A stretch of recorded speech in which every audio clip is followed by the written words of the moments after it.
So we're very lucky to have for part two now, Dr. Hussein Solomon, to now talk about political Islam, particularly with regards to the Middle East and how that has impacted the African continent. So to start off, I just want to talk about the geopolitical competition of the regional powers in the Middle East. So Turkey, Saudi Arabia, Iran in particular, and then also Pakistan, and what sort of influence they've had across the African continent.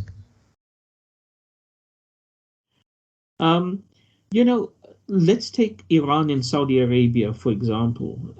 So the tensions between, following the 1979 Iranian Revolution, for the first time you have a theocratic state in terms of Iran, rivaling that of the Saudi royal family, whose king calls himself the custodian of the two holy places, right? Mecca and Medina. Mm. And so we don't have, as you know, in terms of Islam, a pope. So now think of two rival popes here. Okay. Of course, Shia Islam is much smaller than Sunni Islam. But I do believe that when you look at it, theologically speaking, you have 650 million Muslims on the African continent. Think about that for a second. Now, the majority of Europe's population, just to put it in perspective. And obviously, in terms of Europe, there's particular challenges in terms of fertility. Yes. And birth rates. Yes. Africa doesn't have the same issues. Different issues. Issues. So, and the majority are Sunni, right? Muslims. But I do believe that Iran has been making inroads in terms of Shia Islam. And this is especially true where there's a feeling that local Muslim Sunni groups have been co-opted by the state. Now, let me unpack this a bit. I think while Islam, like Christianity and any other faith, should speak to the concerns of the adherents and so forth, I personally am a secular Muslim, but what these groups have done is both groups have actually politicized it, and when the state has gotten too close to certain Muslim groups, they're then seen as part of the problem, and it then results in a movement away from, let's say, Sufi Islam towards Salafi Islam, or from Sunni Islam to Shia Islam. Now, given that bit of a background, for example, if you take Iran, they've been making inroads, in Nigeria, in Cameroon, in Senegal, right? And it's not just about expanding Ayatollah Khomeini's vision, of the Islamic Republic. I think it's strategic. So, for example, you have Hezbollah operating across the African continent, as you know, in terms of narco-trafficking networks, as well as the arms trade, illicit diamonds, and so forth. The Iranian support for the Islamic movement in Nigeria, okay, and which is led by Ibrahim Zakzaki. Now, when they attempted to assassinate the Nigerian army chief of staff, there was a massive crackdown in terms of Shia Muslims, and many of their members were killed. Zakzaki was jailed, and it resulted in Saudi Arabia increasing their support to Sunni groups like the Izala Society in Nigeria, which resulted in Izala attacking Shia groups. And when you take a country where you already have so many sectarian splits, it just adds to it. Iran has also been very interesting in terms of my own country, in terms of wanting to provide cheap oil and gas to South Africa, and then the Saudis counteracting that and not wanting the former president to go to Tehran but visit Riyadh, where he signed various lucrative trade and investment deals. If you take Sudan as an example, Khartoum was very close to the Islamic Republic of Iran for a long time, throughout the 1990s and 2000s. And Sudan was used as a transit point to resupply Hezbollah and Hamas in terms of the Gaza Strip. However, Saudi checkbook diplomacy and stuff like that resulted in Sudan switching alliances and moving closer to the Saudi grouping, and especially after Bashir was indicted and removed from office, when you had various sanctions put in terms of Khartoum and so forth, and now that Sudan and Israel and so forth. So there's something happening there. Turkey is, in my view, very, very, very interesting, because you have Erdogan, who, in my view, is an Islamist, but the Turkish population is actually very, very secular, right? Yes. And maybe that's the success of Mustafa Kemal Ataturk and the Republican ideals and everything else. But especially the younger generation, right? They're extremely secular and so on. But what Erdogan has been trying to do in terms of different audiences, right? On the one hand, he's been trying to resuscitate this kind of echoes of the Ottoman Empire, right? But on the other hand, what you have with Turkey, especially after the fallout between Erdogan and the Gulenists, right, is to checkmate all of their influence on the African continent. So yes, it is projecting power.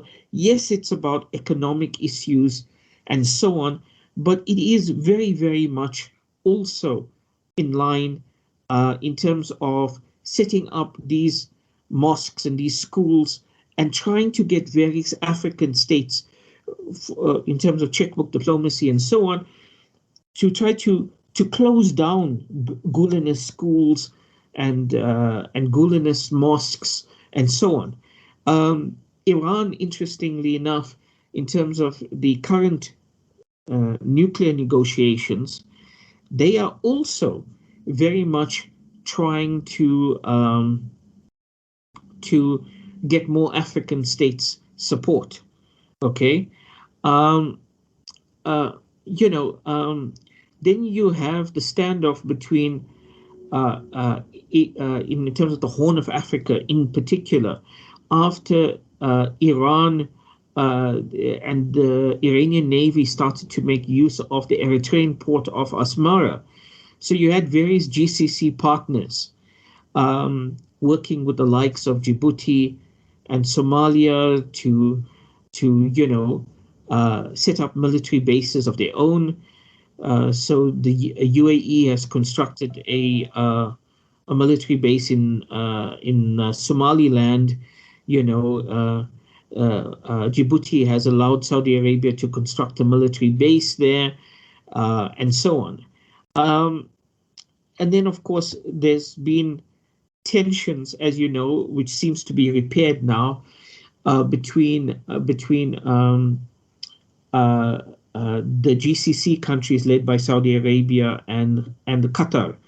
And there too, that rivalry was seen by them making use of checkbook diplomacy and various incentives to to minimize the influence of Qatar and to increase their influence. One of the most interesting things now, the big question is when we talk about political Islam per se, is, Saudi Arabia has been undergoing tremendous changes. I mean, if you think about Wahhabi Islam, that's the birthplace of it. Saudi Arabia has historically, I mean, in my view, it was no accident that 16 of the 9/11 hijackers were Saudi nationals and so on. This Wahhabi fundamentalist Islam, now suddenly you find the Muslim World League, headquartered in Saudi Arabia, supporting interfaith dialogue. Talk from the Saudis that the Jews are our cousins, opening up the airspace of Saudi Arabia in terms of Israel. Of course, the cooperation between Israel and Saudi Arabia has been on the rise quietly, but of course, they haven't been party to the Abraham Accords. But the point that I'm trying to make here is all these changes in terms of the theological changes in terms of Saudi Arabia. What will that do in terms of these various groupings who look to Saudi Arabia, in terms of their support, also Qatar, which was supporting various groups in terms of the Sahel. What would that mean? And can you today say hate the West, hate liberal democracy, hate the LGBTI community, and then tomorrow the same imam says something different? How does that play out? Yeah. In terms of ideologically, can you change, at the flip of a switch? I don't think so. So it would be very interesting to see what these changes mean to these groups, especially the Wahhabist groups and so forth. In terms of the changes, I mean, the UAE, has been at the forefront of some major reforms of Islamic political thought in terms of Sharia, in terms of how verses of the Quran is going to be reinterpreted and all of this stuff. And so how does this play out on the African continent, right? These are big questions. Yeah. We're going to say, do you see it like as almost part of a greater shift towards more liberal Islam, Turkey being the example towards that, where the youth is actually taking more control of and especially since the relations, as you were mentioning before, there's been an improvement, even though quietly, an improvement in the relation between Israel and Saudi Arabia. There's also been an improvement in the relation between Turkey and Saudi Arabia in this matter. Erdogan visiting. Is that part of a greater shift? Erdogan is an interesting guy. And to be honest with you, he absolutely confuses me. Let me explain. I mean, Erdogan, that after the killing of Jamal Khashoggi in the consulate in Turkey, I mean, the attacks he made on Saudi Arabia and the Crown Prince has been incredible. And now he now flip-flops. Here you have a NATO country, as in Turkey, who's also has close relations with Putin, but at the same time, in terms of Armenia, Azerbaijan, what we know where they stood, or in Syria where they stood. I'm going to say in Syria is interesting to see, because there were some sides in Syria, and then there was Turkey that was financing and bombing different groups. That was, yeah. No, absolutely. And I think that Turkey, in terms of now Erdogan, I have to admit it. I, like so many other people, actually thought that Turkey provided a good example, at least in the first few years of the AKP into power, of where you can marry Islam and democracy, where you can marry Islam and the free enterprise system, capitalism, right? Mm-hmm. I mean, they actually stood for what you saw, economic growth and so on.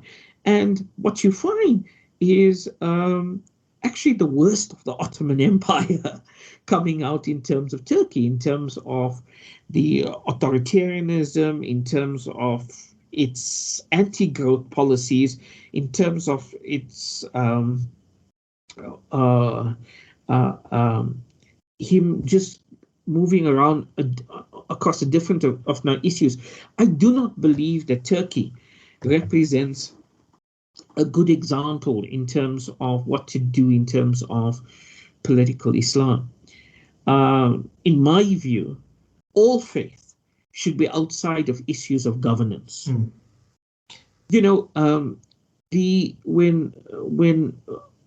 If you look at the position of Grand Ayatollah Sistani in terms of Iraq, that reflects a different tradition of Shia Islam. And I think it kind of has resonance to me in that I think that all politics is dirty. All politics is filthy. And I think that when any religion starts interacting with the political sphere, that religion gets debased by it. You see it in terms of, go back to Europe, in terms of the Catholic Church's role there, but you see it, in terms of the Christian right wing in America, right? Yeah. You see it in terms of the Hindu fundamentalist Bharata Janata Party of Modi in terms of India. And I certainly see it in terms of, for me, political Islam is a bit of a misnomer, because I think that, like in South Africa, we had Archbishop Desmond Tutu. And while he was the Anglican Archbishop and while he fought against the apartheid regime, he never saw himself as a replacement to the apartheid regime. He was opposed to apartheid, racial oppression, etc. on Christian grounds, but he never saw the church or the Anglican Church as an alternative to the apartheid state. In my view, imams and so on should and can speak out for social justice and so on, and be the conscience of the nation, but they should not involve themselves in terms of the state. And I think that, look, I'm a practicing Muslim, and I read my Quran every night and so on, but it's not a template for governing a state. Neither is the Bible or the Bhagavad Gita or any other religious book. If only we had one. Right. If only we had a template. Right. We wouldn't be needing this conversation. I mean, go back to 1917. Das Kapital was not a template to govern, Russia, in terms of after the revolution. That's just the reality. And I think that religion should call us to be for the best, not the worst. And I think in terms of the various groups on the African continent, because there's no alternative, no viable alternative to the various corrupt political leaders of various political parties and so on, and the patronage networks and so on, people are in desperation turning to faith, in my view, wrongly so. So I don't subscribe to Turkey being this role model, or indeed the UAE, or Saudi Arabia, or anything else. I think that faith should have no place in politics. I would like, and with this we're going to merge with the last question that we always have on the show, but I would like to ask you about that. You've been mentioning well, you've also mentioned in other interviews, the disbelief that is becoming more common among the youth in countries where religion is more at the core of governance, as it can be in Turkey, it can be in Saudi Arabia. From Saudi Arabia, I don't have statistics, but I know for sure that in Turkey, there's been polls, there's been studies done that have shown that since the AKP was in power, the population, it's not just not the religious population is not just not growing, but it's decreasing, particularly amongst the youth. And it is also something that it is, some studies say about Iran, which is there's a disenfranchisement exactly. of the people when the state is more intertwined with the religion. Exactly. And the question that I would like to pose here is because there's two main reasons that are given. Obviously, there's two main interpretations. One is the connectivity that the youth can with the rest of the world, and how they see that other things happen in other sides of the world, and that can foment that disbelief. But the other is the relationship, the correlation that some person would make when the state that is embedded in when the religion is embedded in the state, bad decisions taken by the state are considered bad for the religion in itself, and that foments the disbelief. What is your thought in that? It's, I did a book on the MENA region with Professor Anatosh in Vienna. Mm-hmm. And we looked at the various surveys and stuff like that. And it was interesting for me that the countries which is more theocratic, in particular Turkey and Iran, most of the youth is turned off. Mm-hmm.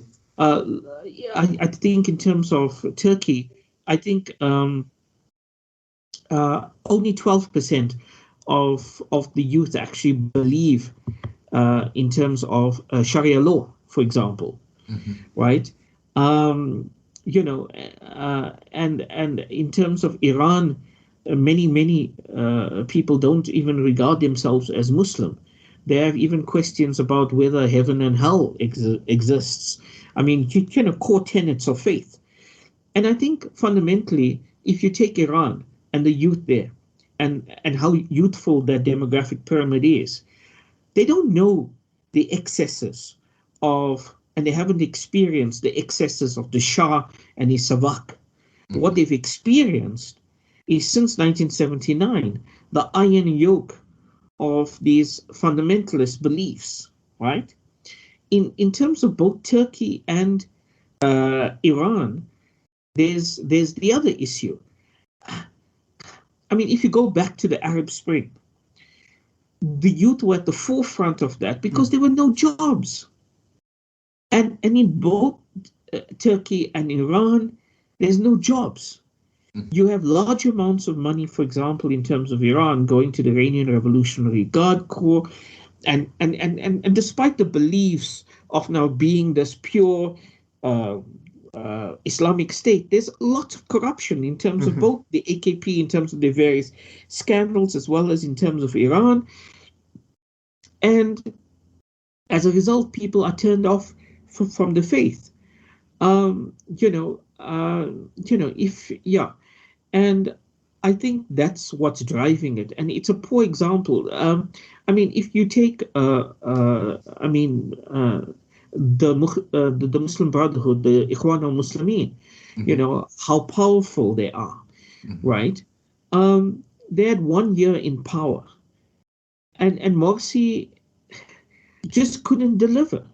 Mm-hmm. I mean, the kinds of decisions that they made, appointing people on the basis, senior civil servants, on the basis of whether or not they prayed 5 times a day, those kinds of decisions. If you're going to appoint an engineer, do you really care if he prays 5 times a day? You just want to know, is he technically competent to do his job? Mm-hmm. That's the issue.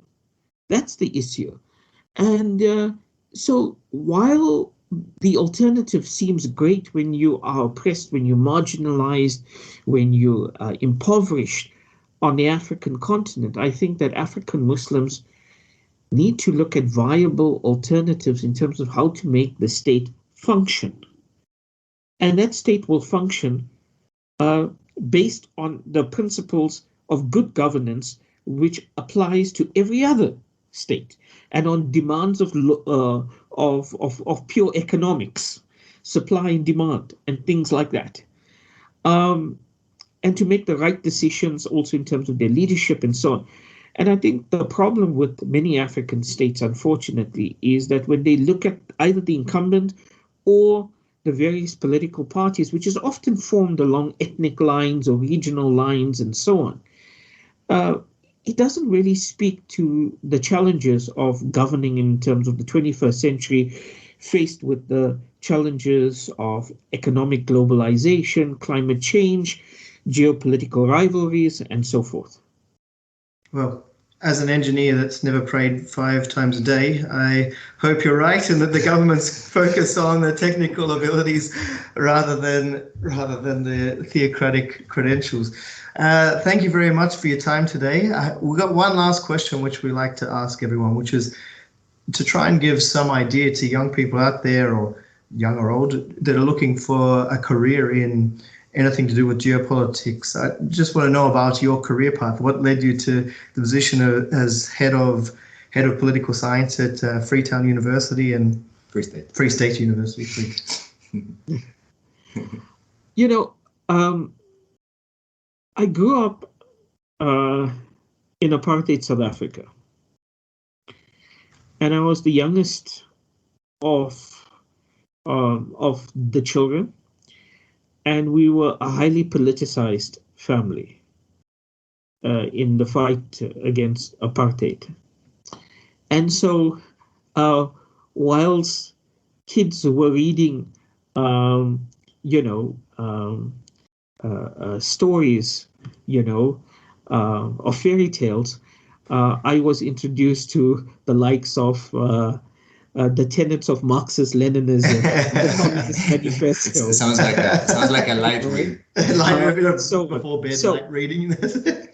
So I was kind of reading political books at a very young age, and I was always passionate about politics, but believe it or not, I never voted. I never joined a political party. Simply because I've never been happy with the choices on offer. Mm-hmm. And I think the more I got to know politics, the more disenchanted I became. But at the same time, I think what drove me was passion and wanting to make a difference. And making difference isn't sitting on the sidelines, okay? So I read a lot because I enjoyed reading. And I love to know what was going on elsewhere in the world, because I've always been a globalist in that, knowing that insecurity anywhere threatens security everywhere. So what happens in terms of Ukraine, thousands of miles away, affects me when I go and fill up fuel, or I pay my electricity bill, or my or we go grocery shopping and buy cooking oil, right? Mm-hmm. But the one thing that drove me was always this passion, but also wanting to make a difference. So I was in the military. I worked for various conflict resolution organizations on the African continent. I was involved with a global NGO called Global Action to Prevent War. I kid you not, to prevent war. War's still around. Grand ambitions. Grand ambitions. I know. So it's that kind of idealism that you can still make a difference. Yeah. Which drives you. I think that, look, when you go into this field, it's lonely, it's hard work, it's hours and hours. If you're not motivated by passion, and if you're doing it for a job, well, it's not going to go anywhere. But at the same time, theoretical textbook knowledge is not going to take you anywhere at all. Yeah. So you have to get your hands dirty, So yes, I joined up with our military. I was involved in NGOs. I was involved in conflict resolution. across the African continent. I was advising various institutions across the African continent about various security issues. And there was just a sense of wanting to make a difference and, I guess, believing in a better tomorrow. I think I share that belief. I think Yes. I wouldn't have quit. I wouldn't have quit engineering to go into this field for money. That's for sure. That's not a wise move, but No, it's definitely at this stage. You really need to like what you're doing. You really need to feel the passion, because if not, it really consumes you. I really find it always that it's a little bit. I don't know. For example, I don't know if it happens to you, Professor Solomon, but sometimes I need to take a break from reading the news. I need to take a break of like a week or so, and I just get informed by headlines, because like my brain gets super, I don't know, if there's 3 months of just bad news after bad news after bad news, and I cannot take my head out of the bad news, and I don't know. I think it's important to have a healthy outlet away Yes. from away from the negativity, maybe. Well, look, there is obviously, I mean, the media isn't going to report peace has broke out in this particular country with the same intensity that bad news sells, right? Okay, so rather there's a bombing in this country as opposed to a peace initiative. But the more you get into this stuff, one, you find the interconnection between different things, and that's kind of exciting because it's like a gigantic puzzle. Okay, so there's always seeing connections, and if you see, hey, wait a minute, this worked in this country, could it possibly work in that country, right? I mean, for example, I mean, again, maybe I'm just plain stupid, but I remember when the Belfast Accords were signed in terms of Northern Ireland, and the Catholic and Protestant divide. Yeah, I was quite fascinated. I was wondering, wait a minute, this has been going on for years, and it's holding and stuff like that. What's the possibility? I mean, now you have Sinn Féin in the Irish Parliament and stuff, right? So what's the possibility of us emulating that here, in terms of the Muslim-Christian divide, in terms of the various African countries? And it's stupid, maybe idealistic and so on, but I live in hope. I have a 2-year-old daughter, and I ask myself, what kind of world is she going to inhabit? And how can I contribute in terms of making the world better in some small way, because it's the little things that actually matter, showing kindness to someone, writing something, and then years later somebody else says, hey, listen, we're going to try this in this particular area. That gives me a kick. But I mean, if you're going to do it in terms of a job, in terms of a paycheck, I can tell you it can be the most frustrating, horrendous, negative experience of your life. Do it for love. You're never going to get wealthy out of this. Do it for love. Right? Yeah. I think that's a great message to end it on. I think that's going to be a great message to end the conversation. You've given us some great insights, some fascinating topics. I think we've covered a lot in the 2 parts here, and we really, really appreciate your time. We're really happy. We really appreciate the fact that you took your time to be here with us today. And then I would like to close this episode. Thank you, Professor Solomon, for being here once again. It's been a pleasure to have you. And for the rest, what do you want? No, that's it. Okay, so sorry. This is the problem of being live. So for the rest of you who are listening, thank you very much for being there, and we'll see or hear each other in the next Geopolitical Pickle episode. See you next time. Thanks for tuning in to Geopolitical Pickle. We hope you enjoyed the episode, and we look forward to seeing you next time. In the meantime, follow us on Instagram for more behind-the-scenes content. And subscribe to us wherever you get your podcast. Thank you, and see you next week.